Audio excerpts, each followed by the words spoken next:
Sempozyum çok güzel geçti. 20 ülkeden 80 civarında akademisyen, sivil toplum örgütleri başkanları, bu insan hakları araştırmacıları, yazarlar, gazeteciler olmak üzere 20 ülkeden 80 civarında konuşmacı katıldı. Toplantı çok güzel geçti. Toplantı ile ilgili bilgi vermeden önce önce Dünya Uygur Kurultayı Reisi bizim başkanımız Rabia Kadir Hanım'ın Kanal A yönetimine, şahsınıza çok selamı var. Çünkü eskiden de yayını da almıştık telefon şeyiyle. Tabii Doğu Türkistan meselesi uluslararası bu gündem, biliyorsunuz Orta Doğu'daki olaylar, bunlardan dolayı biraz geri plana atıldı. Avrupa'da da öyle, bütün dünyada öyle. Dolayısıyla Dünya Uygur Kurultayı özellikle bu dini baskılar konusunda akıl almaz bir uygulamaya başladı Çin hükümeti son yıllarda. Dolayısıyla özellikle bu din konusundaki, dini özgürlükler konusundaki bu ihlalları gündeme getirmek, dünyanın dikkatini Doğu Türkistan'a çekmek amacıyla Dünya Uygur Kurultayı ile Birleşmiş Milletler'de temsil edilmeyen topluluklar organizasyonu var merkezi Hollanda'da. Evet. Bunun kurucu üyelerinden bir tanesi de Erkin Aptik'in, bizim eski Dünya Uygur Kurultayı'nın başkanı. Burada böyle bir toplantı yapıldı. Burada bu ilk toplantı mıdır? Bundan öncesi bu dini özgürlükler konusunda ilk toplantı. Evet. Eskiden bu 2008'de bu olimpiyat oyunları döneminde, olimpiyat Çin'de düzenlenmeden önce çok ağır bir baskı uygulamaya başladı. Bu olimpiyatla ilgili ilk toplantımız 2008'de Avrupa Parlamentosu'nda yapılmıştı.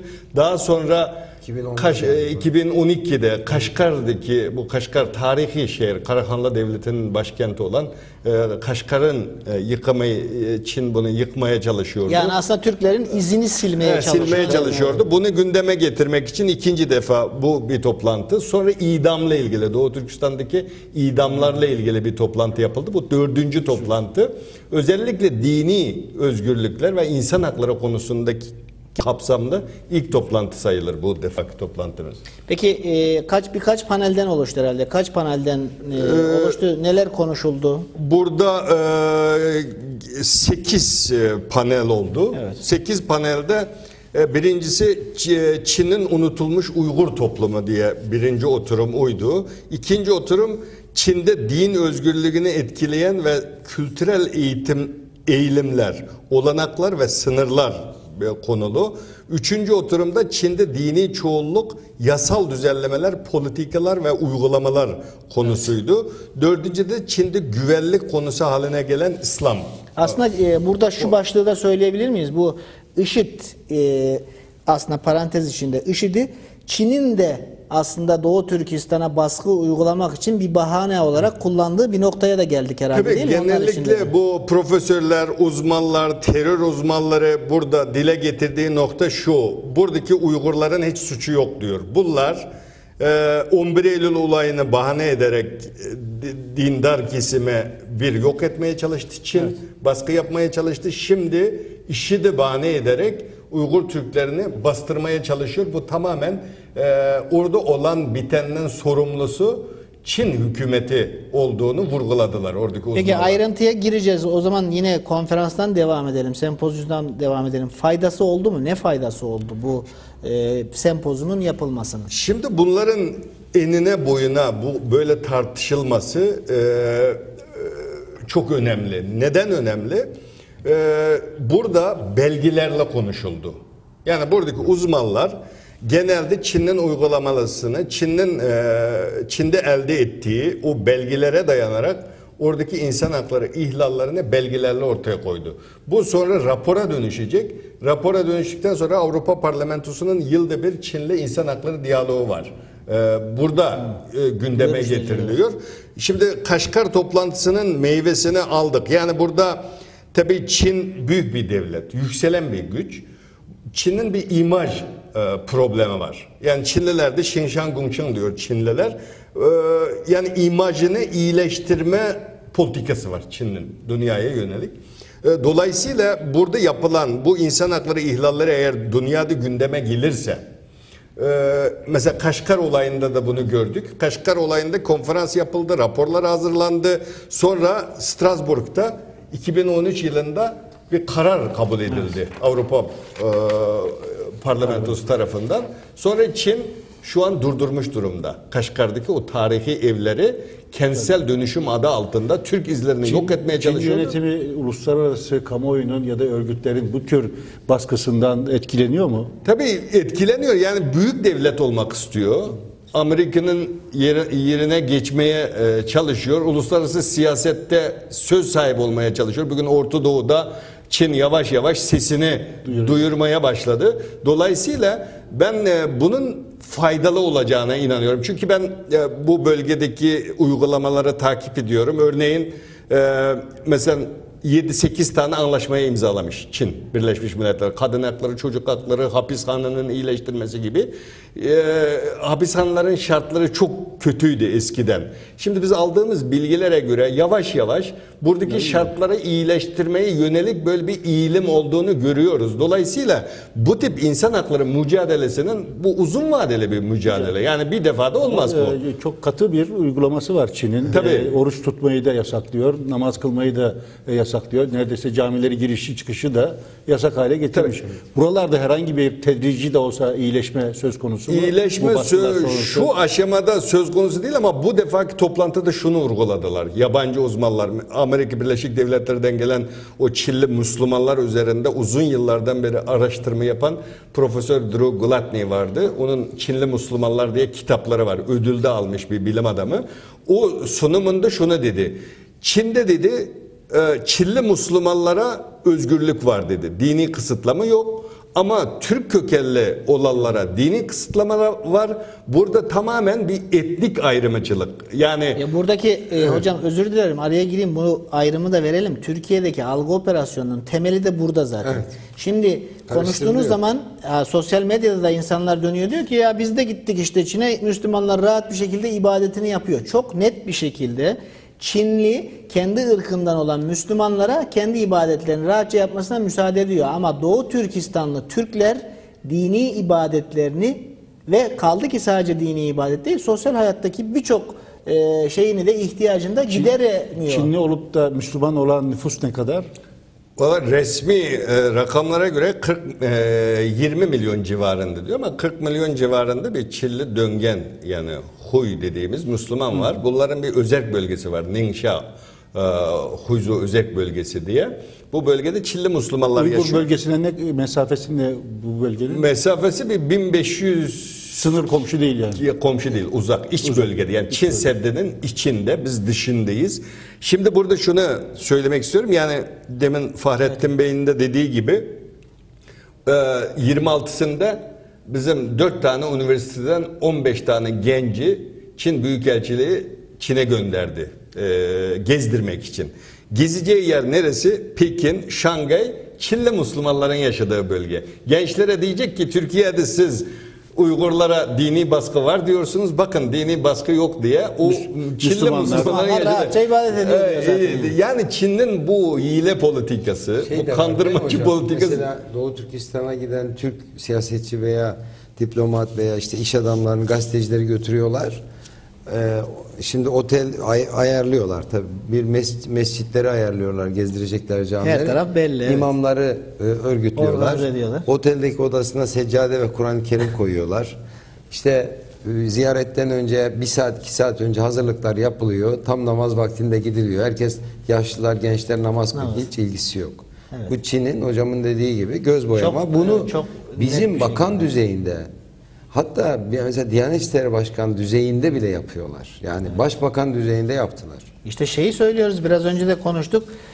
Doğu Türkistan diyemiyoruz. Sincan Uygur Özerk Bölgesi Zaten kavramını vurguluyorlar. şimdi Halbuki orası Doğu Türkistan. Celal abiye ben bunu verdim. Onu da hemen tanıtmış da olalım. İlham aynı zamanda. Tohti, Evet.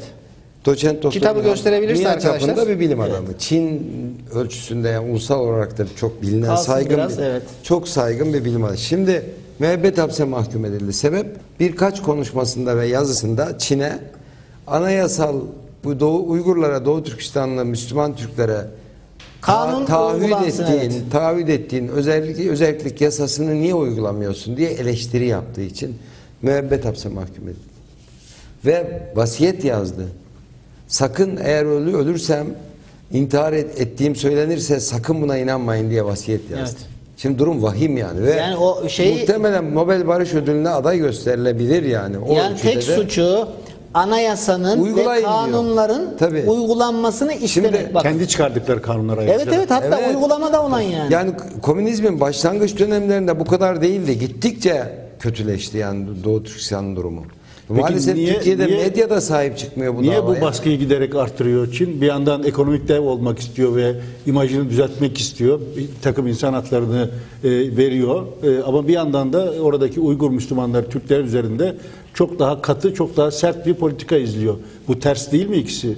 Buradaki uzmanların yani Avrupa Parlamentosu'nda 22-24 tarihinde düzenlenen dini özgürlükleri savunmak Uygur İnsan Hakları Mücadelesi adlı bu toplantıda bilim adamları şunu söyledi. Dedi ki Çin bu bölgeyi tamamen Çinlileştirmek istiyor.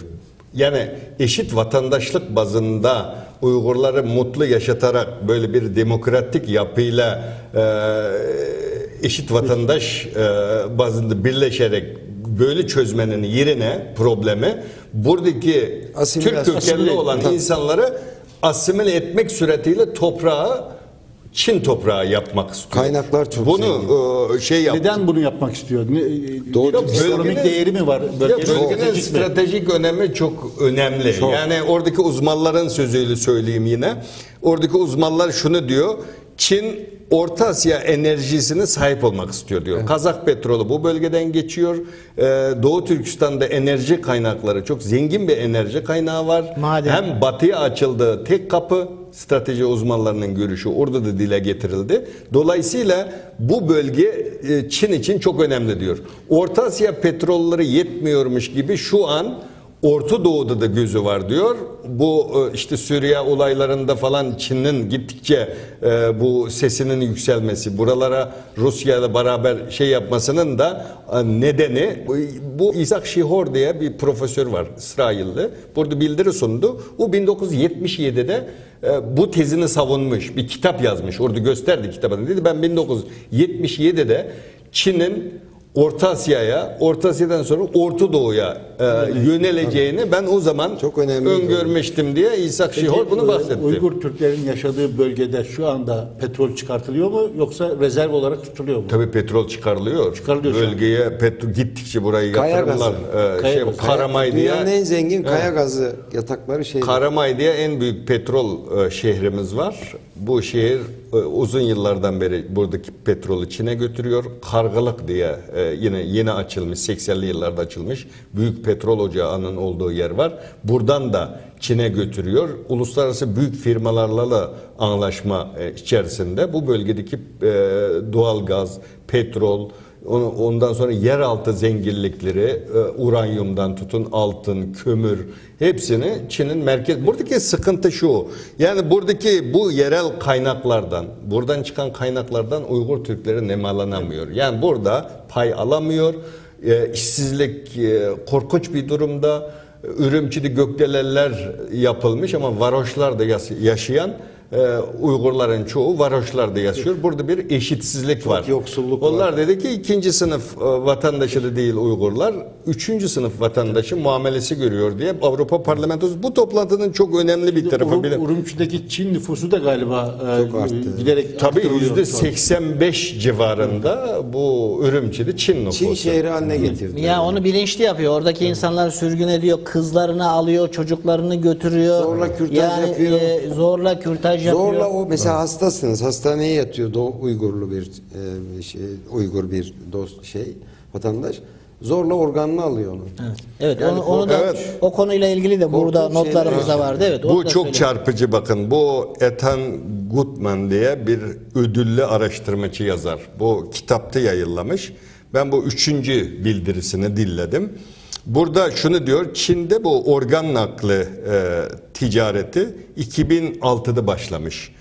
Çin'de idam edilen insanların organı diyor o an alınıp istenilen bölgeye, dünyanın neresinde organ lazımsa oraya götürülecek bir şebeke var diyor. Bu Komünist Parti ile ilişkili bir şebeke diyor. Devletin de desteği olan diyor.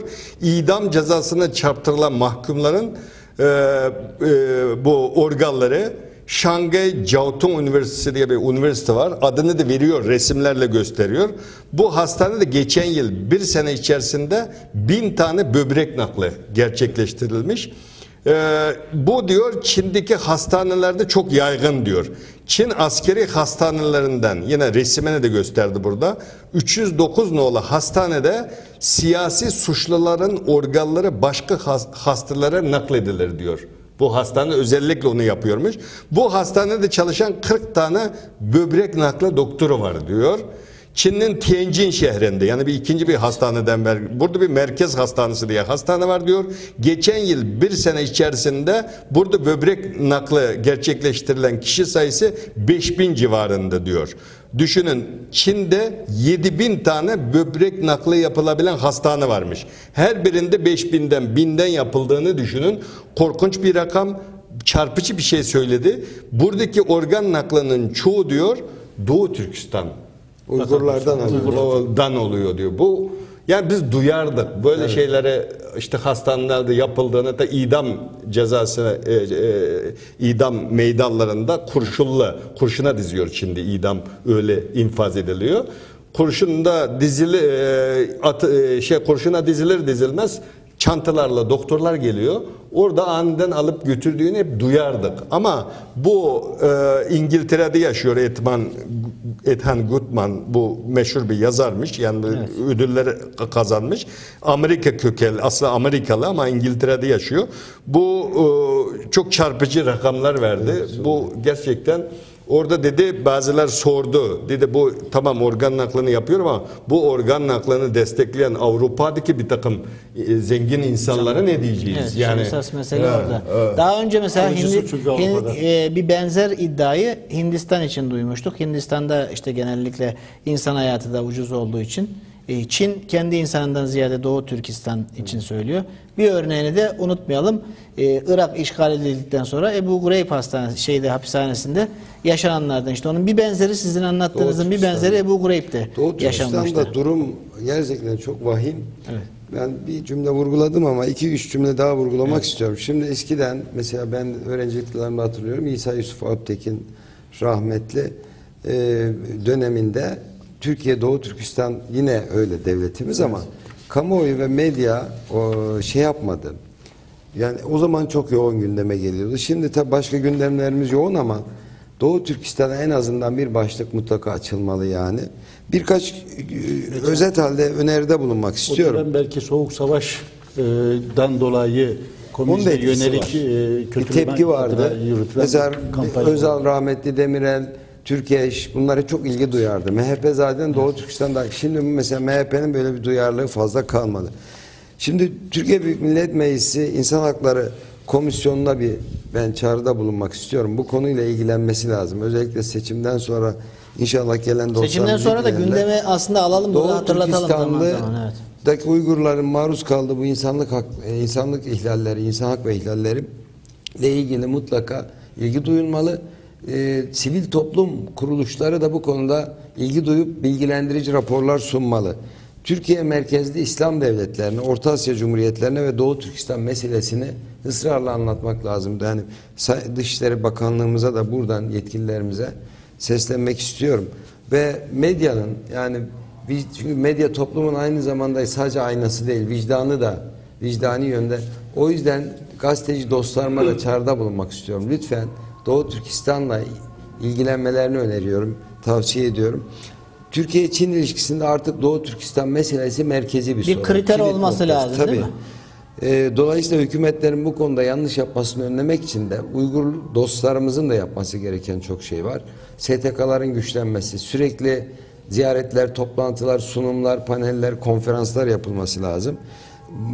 Türk STK'larla Doğu Türkistan, şimdi İHA çok ilgileniyor. İHA bir sempozyum yaptı, yardımlar götürüyor. İHA Doğu Türkistan'la ilgili en kapsamlı rapor İHA'nın raporu. Geldi. Ben de biliyorum oradan bu raporu. incelediğiniz zaman görüyorsunuz ve alanda yapılan incelemeler. Avrupa Parlamentosu'ndaki toplantı, hocam sadece bir sunumun minicik özetini verdi. Diğer sunumları bir dinlemeliydiniz. İnanılmaz, yani akademisyenler ve gazeteciler inanılmaz objektif. Ya bu da bir kazanç aslında. Verili durum ne? Evet. Evet. Bir de Rabia Hanım'la ilgili çeşitli spekülasyonlar yapılıyor. Bunun birkaç kaynağı var. Evet. Onu da özellikle hatırlatalım. Onu vurgulamak daha doğrusu istiyorum ben. Amerika vurgusu, yani bu söylentileri çıkaran kesim Amerika vurgusu üzerinden çıkıyor. Burada yani ben net oluşturmaya konuşayım. çalışıyor. Yani birkaç odaklı, hani tam net adres vermeyeceğim ama Türkiye'nin hayrına çalışmayan bazı kesimlerden çıkan bir takım şeyler var. Çok somut bilgilere ulaştık. Evet. Yani ulaştım, ben de ulaştım. Çünkü Rabia Hanım'la yayın da yapmıştık biz.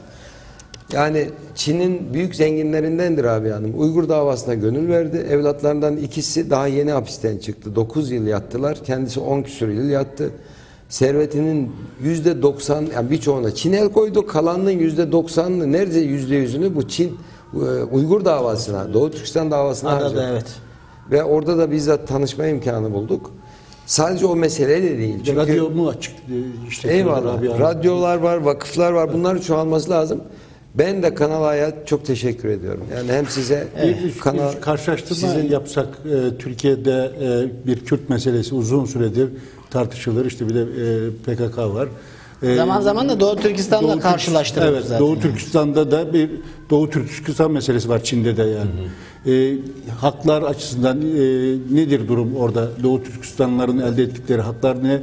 Burada Kürt vatandaşlarımızın elde ettiği durum ne? Evet, orada benim sunumumun başlığı Çin'de terör ne anlama geliyordu? Şimdi ben inceledim. Çin medyasını da tamamen inceledim. Şimdi orada Uygurları ana dilinde Uygur Türkçesiyle kullansa da şimdi üç güce karşı mücadele diyor Çin. İşte bölücülük, radikalizm, ondan sonra aşırı, yani dini radikalizm anlamında. Bir de dördüncü güç diye birini eklemiş, ana dilini talep eden, ana dilde konuşacağım diyene de terörist diyor. Şimdi Çin'de tamamen Uygur Türkleri terör şeyiyle suçlanıyor. Fikir özgürlüğü yok. Hiçbir şey ifade edemiyor. Siz fikir özgürlüğünü vereceksiniz. Ondan sonra eşit vatandaş olacak, yani haklar tanınacak. Ama ben uzun yıllardır Türkiye'de yaşıyorum. Ben de Çin'de azınlık olarak hep etnik ayrımcılığa uğradık. Üniversite öğrencisiyken Uygur olduğumuz için önümüz kesildi. Akademik yükselmede kesildi. Bugün Uygur iş adamları kirede alamıyor. Sadece Uygur olduğu için. Oradaki zulmün çoğu Türk kökenli Müslüman olduğu için Uygurlara ciddi bir etnik ayrımcılık var. Bir de sürgün var yani. Sürgün var, kürtaj var, her şey var. Hiçbir hak yok. Yani insan hakkı yok ki orada ihlal olsun. Yani hak yok çünkü. Dolayısıyla Türkiye'deki Kürt meselesiyle kıyaslamak mümkün değil. Ben Kürt olduğu için üniversitede akademisyen olamayan ya da işte ben de hocayım üniversitede, ben hiçbir zaman öğrencilerime memur olamıyor orada. Uygur memur olamıyor. Evet. Memur olamıyor ya, açık yazıyor. Diyor ki olamaz. Uygurlardan iş alınmayacaktır. Bunu açık gazetede yazıyor. Yani memur istihdam ederken, devlet memur alırken bunu almıyor. Dolayısıyla orada bir Indiana Üniversitesi'nde bir profesör şunu dedi. İlham Tohtu ile ilgili bir belgesel yapılmış. İlham Tohtu'nun kendi sesinden verdi. Ben de o İlham Tohtu'nun, ben 3. sınıf öğrencisiyken İlham Tohtu 1. sınıf öğrencisiydi. Pekin'deki Merkezi Milletler Üniversitesi'nde. Orada belgeseli seyrettim baştan sona, kendi ağzından duydum. Diyor ki buradaki Doğu Türkistan'da olan biten çatışmaların ana kaynağı için biz eşit vatandaş olmak istiyoruz. Dilimizi kullanmak istiyoruz. Çin'in özel bölge yasası uygulansın dediği için adamı vatanı bölme suçundan ömür boyu hapse çarptırmış. Amerikalı dedi ki eğer bunu terörist değilse Çin dedi, bunu terörist diye hapse attı. Öyleyse dedi bütün Uygurlar teröristtir. Tırnak için Amerikalı bunu söyledi. Yani oradaki Çin'deki terör kavramı yani izah edilmez. Türkiye'deki Kürtlerin sahip olduğu hakların %kaçına sahip bir oranlama Ya Yapacak olur. hiçbirine sahip değil. Yani %10'una sahip. Yani mesela biz Uygurlar. mecliste temsil edilmiyoruz. Biz siyasetin içinde yokuz. Çin'in ekonomi çarkının içinde yokuz. Yani bunda Kürtlerin hepsi var bence Türkiye'de. Ekonomik çarkı Öyle bir var. şey de var aslında. Sosyal hayatı Hani var. Kürtlere daha çok hak verilmeli. Kesinlikle. Onu savunurum. Ama böyle bir kıyaslama yapılıyor maalesef. Yapıyorlar, Bu evet. doğru değil. Bu da o nesnel olarak Yani doğru değil. Doğu Türkistan'daki sıkıntılardan bir tanesi de şu. Kanun var. Yani hak Uygulanmıyor. zaten o kanunda da yok yani. Tamam. Hani kanunda hak da yok ama hani çok kırıntısı diyeyim ben buna.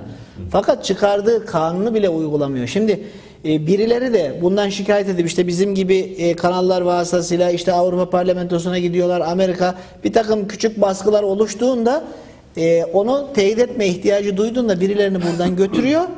O kanunları göstermelik uygulamasını Tabii. gösteriyor. Göz Gerçekte boyuyor. sahada, alanda o uygulamayı hiçbir zaman Göz göremiyoruz. boyuyor. Tabii.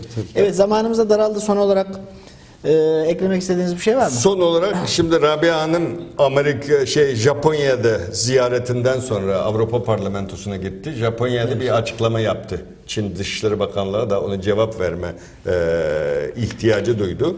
Bugün Doğu Türkistan Rabia Hanım'ın sözüyle savaş meydanına dönüştü diyor. Yani Çin bu bölgeyi yaşanmaz duruma getirmiş durumda. Baskılar akıl almaz. Yani bir her an şekilde. patlama şeyi var. Böyle Var. patlayabilir. Dolayısıyla Çin Halk Cumhuriyeti o bölgedeki problemleri çözmeye yönelik bir adım atması lazım. Çünkü problem çok fazla. Ekonomik, sosyal, dini her alanda baskı var. Bunların yavaş yavaş çözüm yolunun aranması lazım. Bizim de kamuoyuna bunu söyleme imkanı verdiğiniz için ikinize de çok çok teşekkür ediyorum, televizyon yönetimine. Biz de çok teşekkür ediyoruz. Biz de sizin gibi, yani sonuçta kardeşlerimiz, bunun gündemde tutulmasını ve hiçbir zaman unutulmamasını sevgili seyircilerimizden istirham ediyoruz. Şimdi mesela İlkay Rıza Uzun da diyor ki Doğu Türkistan ile ilgili sosyal medyada belli dönemlerde bir yükseliş yaşanıyor. Sonra unutuluyor, algı mı var, kasıt mı demiş. Elbette kasıt değil ama işte mekansal olarak, coğrafi olarak uzak olması biraz buna sebep gibi görünüyor. Fakat şunu da göz ardı etmeyelim. Çok göz önünde olmasa da Çin'in Doğu Türkistan'ın sesini kısmak için, Doğu Türkistan'ı unutturmak için perde arkasından dehşet bir çalışması var ve algı operasyonu var. Maalesef zaman zaman buna da kurban gidiyoruz. Özellikle medya alanında bunu çok net bir şekilde yapabiliyorlar. Zaman zaman siyaset alanında. Son dönemlerde de Çin'le ticari ilişkilerinin gelişmesinden kaynaklı olarak oradan menfaat temin eden bazı sevgili vatandaşlarımızın, sevgili dostlarımızın da bu algı operasyonunda payları olduğunu söylemeden geçemeyeceğiz. Evet, kendilerine Sayın Doçent Doktor Erkin Emet'e ve Sayın Sadık Yalçınlara çok teşekkür ediyoruz. Burada bir ara vereceğiz. Aradan sonra günün en sıcak gelişmesi İpek Koza Holding'e kayyum ataması ve gelişmeleri gündeme getireceğiz. Ama aradan sonra lütfen bir yere ayrılmayın.